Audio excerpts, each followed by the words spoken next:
Alerte coronavirus.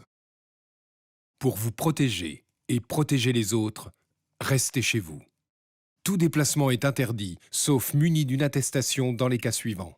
Aller travailler si le télétravail est impossible. Faire des courses de première nécessité. Faire garder ses enfants ou aider des personnes vulnérables. Aller chez un professionnel de santé si vous n'avez pas de signe de la maladie. Dans tous les cas, respectez 1 mètre de distance avec toute personne et appliquez systématiquement les gestes barrières. Lavez-vous très régulièrement les mains avec du savon ou utilisez une solution hydroalcoolique. Toussez ou éternuez dans votre coude ou dans un mouchoir. Utilisez des mouchoirs à usage unique, puis jetez-les. Saluez sans serrer la main et arrêtez les embrassades. Plus d'informations au 0800 130 000 ou sur gouvernement.fr. Ceci est un message du ministère chargé de la Santé et de Santé publique France. Bonjour et bienvenue dans l'édition du 3 avril de La Chapelle Info. Voilà 2 bonnes semaines maintenant que la commune est en confinement, une situation pour laquelle il a fallu changer nos habitudes. Je vous ai parlé la semaine dernière de l'EHPAD Henri Boucherie qui maintenait le contact entre les résidents et leurs familles grâce à des visioconférences sur des tablettes offertes par des enseignes de la grande distribution. Une page Facebook a été créée pour l'occasion. Elle s'appelle Henri Boucherie Visio. Aujourd'hui, l'EHPAD lance un appel. Si vous souhaitez profiter du confinement pour vous investir, il vous suffit de contacter l'établissement qui vous proposera un créneau afin d'organiser une rencontre virtuelle pour discuter avec un ou plusieurs résidents. Depuis quelques jours, chaque résident est confiné dans sa chambre avec la présence soutenue des personnels auprès des plus fragiles. À la résidence du Pont-Bertin, les mêmes conditions sont appliquées. Une adresse mail a même été créée pour permettre aux familles de garder le contact avec les résidents et les messages imprimés leur sont transmis. Au niveau de la commune, plusieurs actions sont menées. Le portage des repas à domicile mis en place s'adresse dorénavant à tous les chapellois demandeurs. En ce qui concerne les achats de première nécessité, le service d'accompagnement des aînés a été accru. La liste des courses étant communiquée au préalable avec la livraison au domicile pour éviter tout risque, ainsi que la transmission en temps réel aux élus en charge de situations particulières. Dans ce contexte, au nom des chapellois, le maire et le conseil municipal saluent le professionnalisme et l'engagement des personnels des EHPAD, de la commune, ainsi que les bénévoles. Compte tenu des décisions gouvernementales, il n'y aura pas de bénédiction des rameaux dimanche prochain. Il est envisagé de remettre celle-ci lorsque les rassemblements redeviendront possibles. Le diocèse de Lille prépare actuellement les célébrations de la Semaine Sainte qui seront diffusées sur le site internet diocésain, sur la radio RCF et sur d'autres médias comme la chaîne KTO. Les horaires vous seront communiqués ultérieurement. Sachez également que nos cimetières rue Vigneron et Ave Macquart sont fermés, sauf pour les opérations liées aux enterrements. La liste des commerces ouverts est disponible sur le site internet de la commune. Elle est mise à jour fréquemment, pensez à la consulter avant de vous déplacer.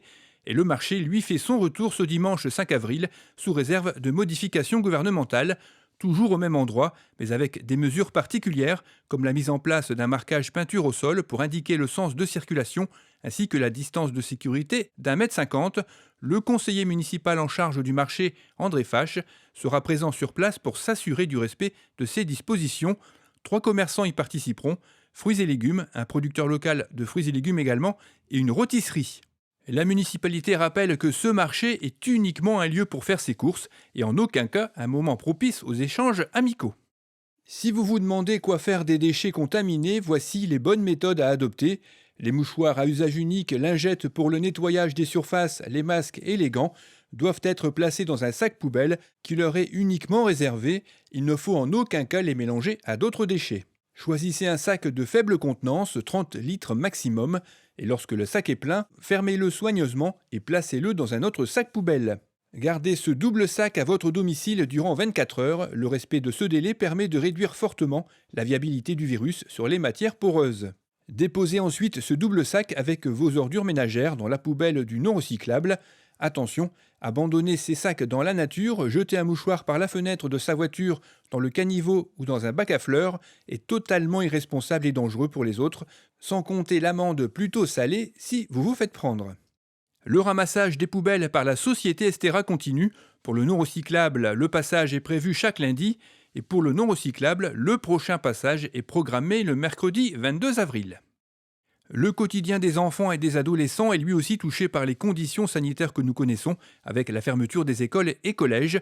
L'éducation nationale a mis en place une continuité pédagogique, mais il existe ici et là des initiatives, comme c'est le cas avec WEO. Depuis le 30 mars, la chaîne régionale, en partenariat avec les académies d'Amiens et de Lille, diffuse du lundi au vendredi entre 10h et 11h 4 cours à destination des élèves des Hauts-de-France, de la maternelle au cycle terminal. D'une durée de 15 minutes chacun, ils sont assurés par des professeurs et formateurs des premiers et second degrés des 2 académies, puis rediffusés le lendemain entre 9h et 10h. Chaque jour, ce sont 2 cours pour l'école primaire et 2 cours pour le collège. Ils peuvent également être visionnés en replay sur le site de la chaîne. Le programme de la semaine est consultable, lui, sur le site de l'académie. Et puis il y a les questions que les enfants se posent à propos du coronavirus, des questions auxquelles parents il n'est pas toujours évident de répondre. Pour vous aider, la Société d'information psychiatrique vient d'éditer un album de bande dessinée intitulé « Pas le coronavirus ». Il a été conçu pour être lu sur smartphone, tablette et ordinateur par les parents à leur enfant, afin de l'aider à mieux comprendre la situation, ainsi qu'à le soutenir face à cette épidémie et aux conséquences qui en découlent pour lui. Vous pouvez consulter cette bande dessinée sur le site même de la CIP, elle est également visible sur le site web de la commune. En signe de solidarité, l'association Yaka et les enfants ont envoyé de nombreux dessins au personnel et aux résidents de nos 2 EHPAD, une démarche très bien accueillie. L'Association des familles a relayé un appel lancé par la société Normed pour la confection de surblouses vertes à destination du personnel soignant, dont le fournisseur est la société Lénaire Cordier d'Asbrook. Le matériel prédécoupé, tissu et élastique est livré à domicile sur le pas de la porte afin d'éviter tout contact. Une notice explicative est jointe pour vous expliquer l'assemblage qui est très simple. La livraison se fait par paquet de 50 surblouses. Si vous êtes intéressé, il suffit de vous faire connaître auprès de Madame Dorion, qui s'occupe des livraisons au 06 71 83 93 43 ou par email à l'adresse indiquée à l'image en donnant votre nom et votre adresse. Ces surblouses seront vendues sans compter le coût de fabrication à tout organisme qui en aurait besoin dans la limite des stocks disponibles. Même en période de confinement, la collecte de sang doit absolument se poursuivre. C'est vital chaque jour pour de très nombreux patients, dont certains sont en réanimation. Les réserves actuelles en globules rouges sont de moins de 15 jours et celles des plaquettes de moins de 3 jours. Les sites de l'EFS restent donc ouverts et l'association chapelloise du don du sang organise une collecte le jeudi 23 avril dans la salle polyvalente de la Choc de 15h à 19h, 79 rue Marle. Il vous faudra cocher la case « Assistance aux personnes vulnérables » sur votre attestation de sortie. Et pour conclure cette édition, voici une vidéo tournée par des enfants justement, un élève de CP aidé par ses sœurs. Une fois terminé, il s'est empressé de l'envoyer à son institutrice qui s'est engagée à la diffuser à grande échelle. Déjà visionnée plus de 200 000 fois, vous pouvez la retrouver sur la page Facebook de La Chapelle TV. N'hésitez pas à la partager à votre tour tout en restant chez vous.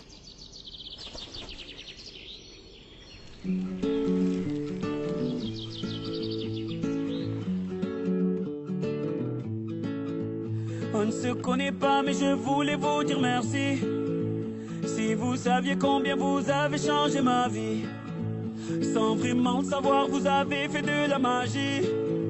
Moi qui ne croyais plus en moi ni en l'avenir. Combien de fois ai-je voulu tout foutre en l'air. Je n'avais plus la force et l'envie d'aller faire ma guerre. Je n'avais plus le souffle pour faire tourner la roue. Jusqu'au jour où le destin vous a mis sur ma route.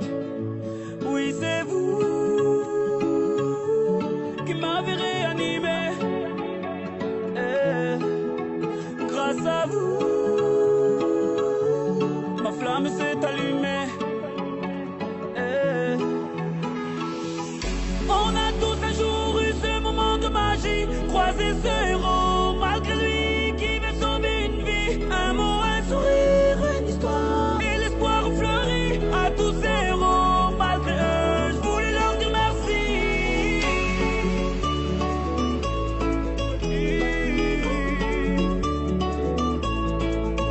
On ne se connaît pas mais vous m'avez tellement appris. Vos mots, vos sourires et vos larmes ont sauvé la vie. Vos combats m'ont appris à encaisser les coups. Et votre persévérance à me remettre debout. Vos médailles ont redonné vie à mes rêves de gamin. Vos valeurs m'ont appris ce qu'est vraiment être un humain. Vous êtes ce second souffle qui m'a fait tourner la roue. Je remercie le destin de vous nous avoir mis sur ma route. Oui, c'est vous qui m'avez réanimé. Grâce à vous, ma flamme s'est